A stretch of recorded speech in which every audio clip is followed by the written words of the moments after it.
Dear students, good morning to all of you. Then our today's topic will be on narration. The word narration comes from the root word narrate. You have already given a video by Boral sir on the basic,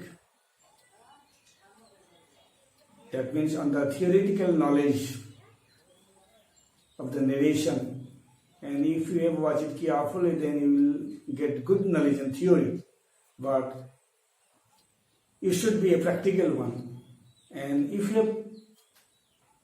you have to do good in narration, and if you do a lot of practice, that is why you have to go more on practice than on theory.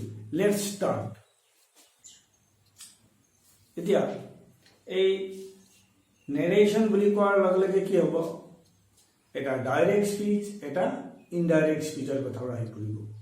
আৰু তোমালোকৰ যিকোনো সময়ত বা exam purpose বা অন্য যিকোনো পাৰপাছত কি হ'ব, নেৰেশ্যন বুলি কোৱাৰ লগে লগে direct speech to indirect speech কৰিব লাগিব, indirect speech to direct speech কৰিব লাগিব।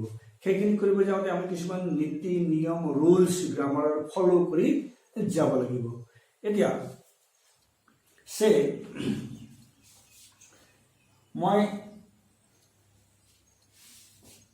কোনোবা এজনক সুধিলো, কিবা এটা বক্তব্য কোনোবাই কৈছিল, ধৰি লোৱা হ'ল মই দীপকক সুধিলো, এই 1 নম্বৰ সেন্টেন্সটো মই কাক সুধিলো, Dipak,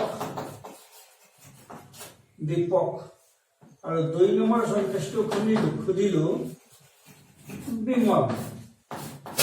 1 number sentence, I have asked the first sentence to Deepak and the second sentence to Bimal. There এটা বিষয়ৰ ওপৰত তেওঁলোকে বক্তব্য কেনেকৈ দিছে। দীপকক সুধিলো, ৰোহনে কি কয়, ৰোহনে কিবা কৈ আছে, এই দীপক কোৱাচোন ৰোহনে কি কয়। এতিয়া দীপকে ক'লে, দীপকে মোক আনসার দিছে, কি বলি আনসার দিছে, Rohan says I saw a thief last night. দীপকে মোক কৈছে কি বলি কৈছে, Rohan says I saw a thief last night. দীপকে মোক ক'লে, ৰোহনে কয় মই লাষ্ট নাইট এটা চোৰ দেখিছো, সেই বুলি মোক দীপকে ক'লে। একেই কথাটো মই আকৌ বিমলক সুধিলো, এই বিমল কোৱাচোন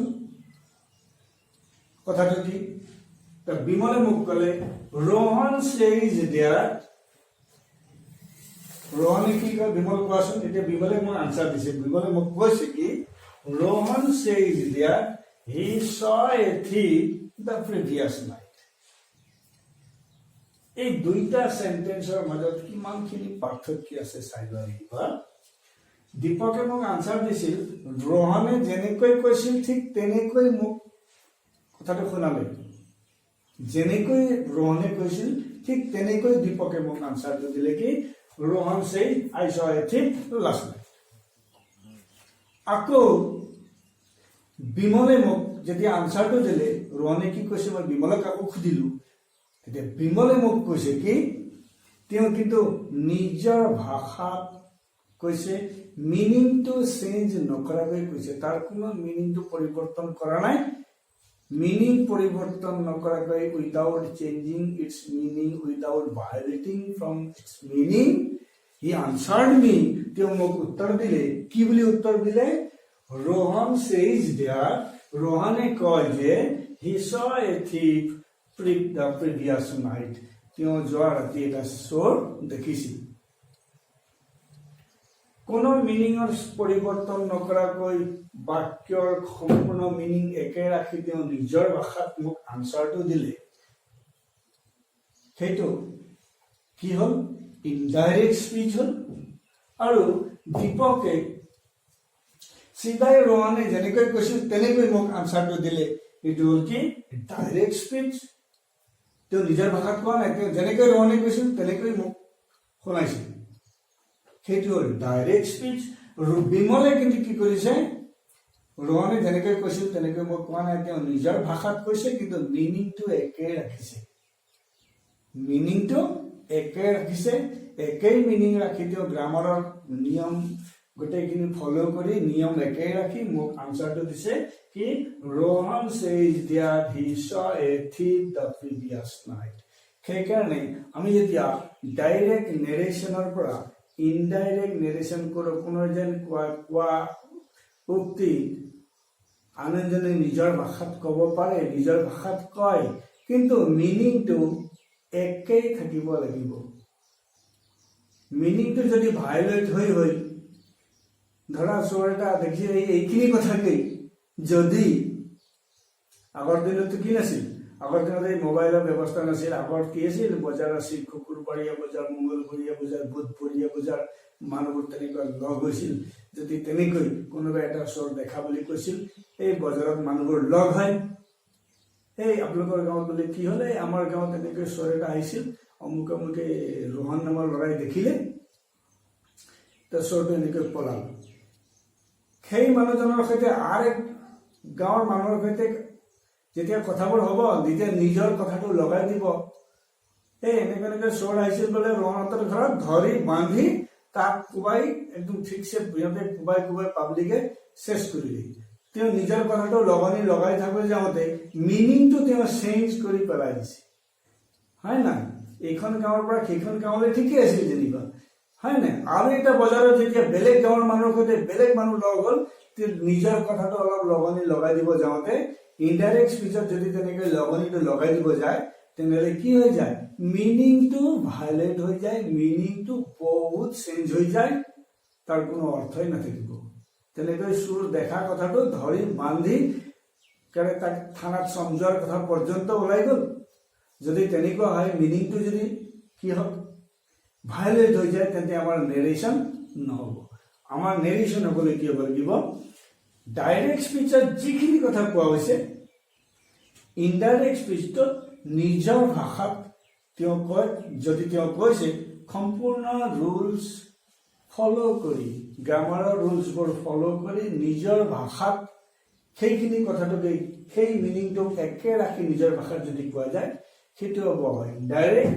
আৰু যেনেকৈ কৈছে তেনেকৈ যদি আনচাৰটো দিয়ে ডাইৰেক্ট, আৰু সেই কথাটোকে যদি নিজৰ ভাষাত কোনো ইয়াৰ মিনিং ফলো নকৰাকৈ যদি কয় ইনডাইৰেক্ট। এতিয়া আমি চাম, ইয়াত চাই লোৱা এই দুইটা সেন্টেন্সতে চাই লোৱা। প্ৰথম সেন্টেন্সটোকে আমি চাম এতিয়া। Rohan says, I saw a thief last night। ইয়াত আমি কেনেকৈ পাইছো চাই লোৱা।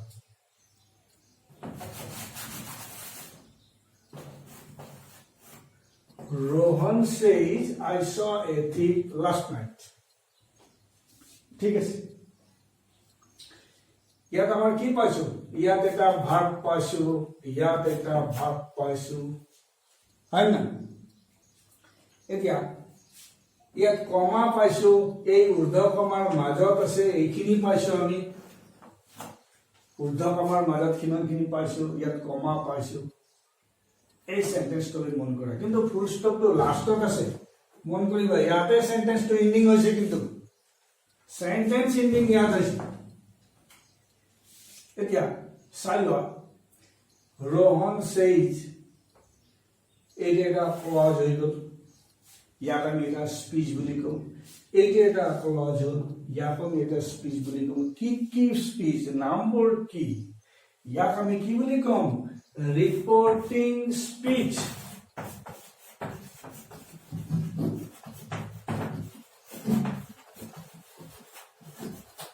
Reporting speech. কিছুমানে আকৌ ইয়াক তিনিটা ভাগ কৰি দিয়ে। কেনেকৈ তিনিটা ভাগ কৰি দিয়ে, আমাৰ বক্তা যিজন স্পীকাৰ, এটা ভাগ কৰিব, হয় নাই, স্পীকাৰ, ভাৰ্ব আৰু ৰিপৰ্টেড স্পীচ। তেনেকৈ তিনিটা ভাগ কৰি, আমি তিনিটা ভাগ নকৰো, আমাৰ সুবিধাৰ বাবে এনেকৈ বুজিলে বেছি সহজ হ'ব বুলি মই ভাবো। কেনেকৈ, এইটোক আমাৰ কি বুলি কওঁ, এই জনে কৈছে, যিখিনি কৈছে এই ক্লজটোক আমি ৰিপৰ্টিং স্পীচ, আৰু ইয়াক কি বুলি কম আমি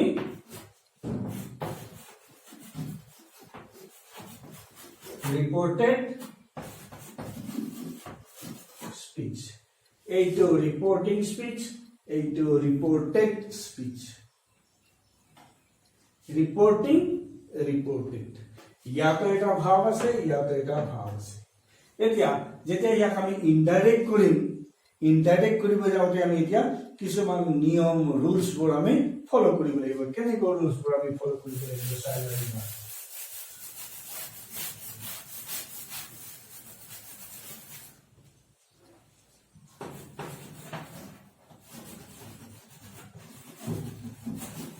Rohan says লিখাৰ পিছত যেতিয়া আমি ইনডাইৰেক্ট পিছলৈ লৈ যাম, নিজৰ ভাষাত যেতিয়া কথাটো ক'ব, ৰোহন says, ৰোহনে কি বুলি কৈছিল সেই কথাটো নিজৰ ভাষাত কোনোবা এজন যেতিয়া ক'ব, তেতিয়া কেনেকৈ ক'ব?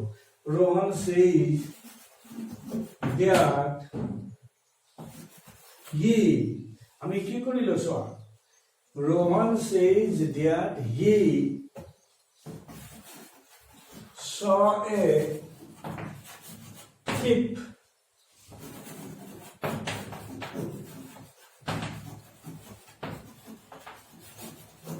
the previous night. Rohan says that he saw a thief the previous night. He kini change hol ei sentence saino. Yat amar ki asil comma asil, yat urdhva comma asil, hai na? এই ঊৰ্ধ্ব কমা কমা সব উঠি গল, আমাৰ কি আহি গল? Date conjunction আহি গল। এই ঊৰ্ধ্ব কমা কমাৰ সলনি এই ডেট কনজাংশনে দুইটা ক্লজক কানেক্ট কৰিলে। দুইটা ক্লজ মই তেতিয়া কৈছিলো দুটা ক্লজ আছে, ইয়াত দুটা ভাব আছে, মানে দুটা মেইন ভাব যত আছে তাত দুটা ক্লজ আছে। যত দুটা মেইন ভাব দেখিবা তাত দুটা ক্লজ থাকিব। এতিয়া যেহেতু দুটা মেইন ভাব আছে, ইয়াতো ভাব আছে, ইয়াতো ভাব আছে, মেইন ভাব যেহেতু দুটা আছে, দুটা ক্লজ আছে, অর্থাৎ দুটা ক্লজ আছে মানে দুটা ক্লজক কি কৰি দিলে? ডেট কনজাংশনে কানেক্ট কৰি দিলে। এতিয়া কি হল? ইয়াত কমাও উঠি গল, ঊৰ্ধ্ব কমাও উঠি গল। Rohan says that he, কোনে কোনে কৈছিল কথাটো, হয় না? ৰোহনে কৈছিল, সেইকাৰণে আই বুলি কওঁতে ৰোহনে কৈছে আই বুলি, হয় না? এতিয়া he saw a thief the previous night. এইটো বহুত পৰিৱৰ্তন হৈ গ'ল। আমি লগে লগে ইয়াৰ কথাবোৰ আমি জানিব লাগিব। লাষ্ট নাইট আছিল, লাষ্ট নাইটক আমি কি বুলি কৈছো? the previous night. এতিয়া চাই লওঁ।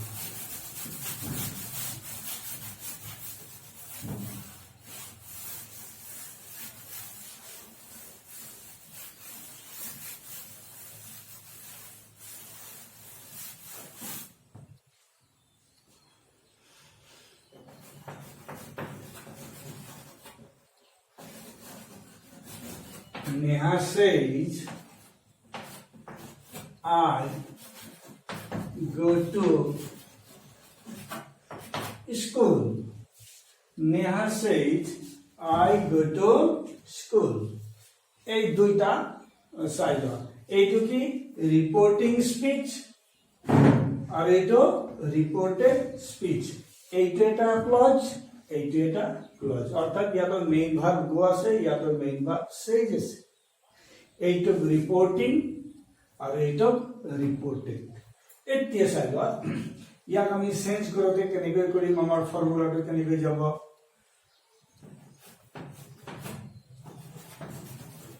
নেহা says, নেহাই কয় যে, ইয়াত কনজাংশন আহি গ'ল, এই কমা ঊৰ্ধ্ব কমা আমাৰ উঠি গ'ল।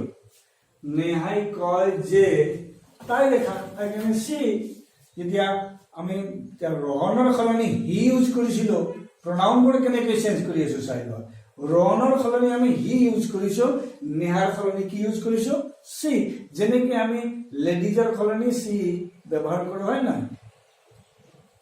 কাৰোবাৰ সলনি আমি থাৰ্ড পাৰ্চন হলে তেওঁৰ সলনি, তেওঁলোকৰ সলনি আমি কি ইউজ কৰো? হি। এতিয়া নেহা says that she,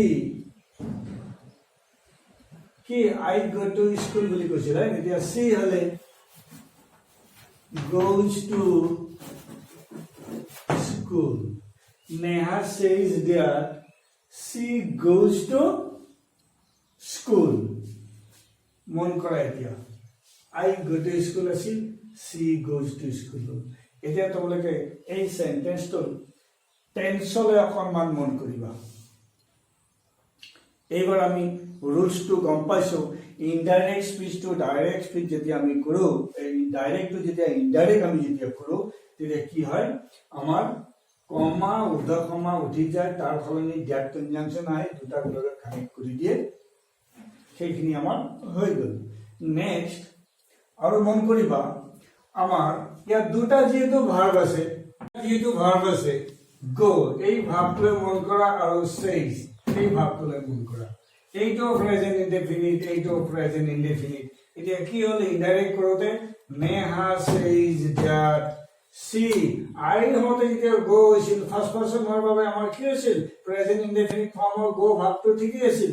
কিন্তু যেতিয়া সাবজেক্টটো সি হোৱাৰ লগে লগে কি হৈ গ'ল, goes to school। বহুত সলনি হ'ল, সাবজেক্ট চেঞ্জ হোৱাৰ লগে লগে আমাৰ প্ৰেজেন্ট ইনডেফিনিট টেন্সৰ ভাৰ্বৰ পিছত কি যোগ হ'ল, es যোগ হ'ল। আমাৰ এনেকুৱা টেন্সৰ ৰুল আমি বহুতখিনি পাম। আমি সেইবোৰ নেক্সট আমাৰ যিটো ক্লাছ হ'ব, সেই ক্লাছত আমি ডিছকাছ কৰিম। তোমালোকে বেছিকখিনি ভালকৈ মন কৰিবা। Thank U.